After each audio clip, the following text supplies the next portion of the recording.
guys! So, I'm going to share something sort of freaky and then something sort of awesome. The freaky part is that last night, as I was going to bed, I felt this weird sort of tremor in my leg. And here's my leg. That's what I'm reaching for. And my leg wasn't moving. It didn't shake. But I felt this feeling inside of it that was like a tremor.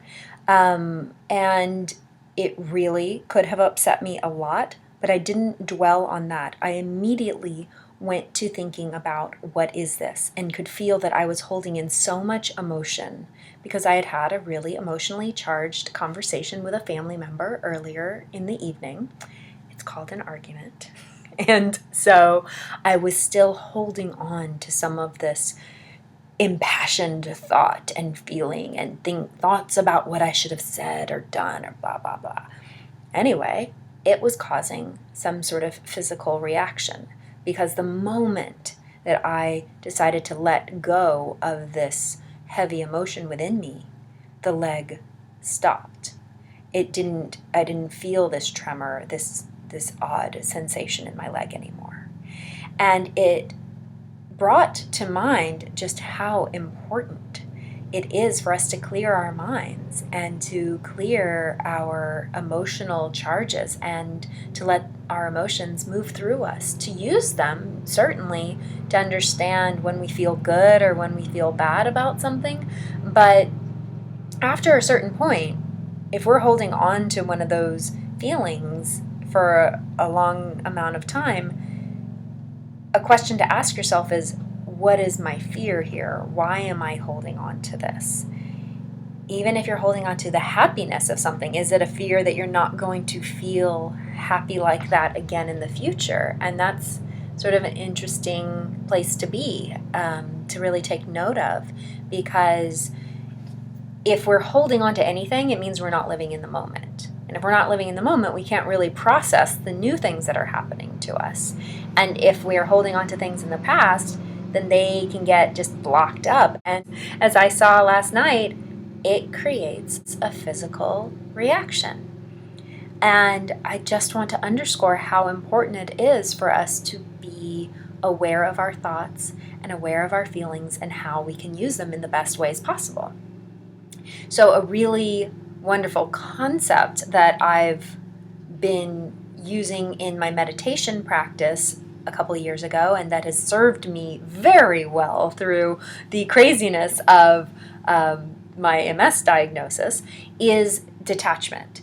Detachment was a concept I first learned about in the Bhagavad Gita, an Indian spiritual text, and the thought around it is that after a certain point, we can't affect the trajectory of something. After a certain point, we have done all that we can do, and then we have no other control. And so it's starting to understand within ourselves that this first half is the personal responsibility half. It is, what can I do to best affect this situation? How can I show up for me? How can I show up for whatever the needs are? Let me do what I can do in a beautiful, helpful, nourishing, supportive way. But after that has been prepped, after that has happened, then being able to let go and not hold on to some sort of expectation of what this should look like. We have no clue about the amazing things that could happen at any point in the future. And often we think in a very limited way, like, oh, well, this is the only avenue to success. This is the only way that this could look good. Well, no, there's a lot of other ways that something could look amazing in our lives. And so we have to be free and open to seeing it that way.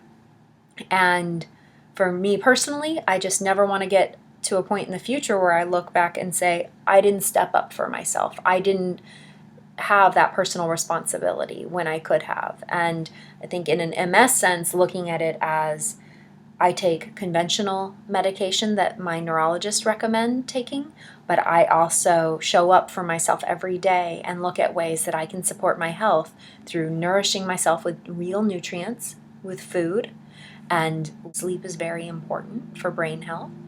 And lifestyle factors really do cause a very positive reaction in my body, and my MRI scans have shown that, but I have to keep showing up for myself to make sure that I keep on that.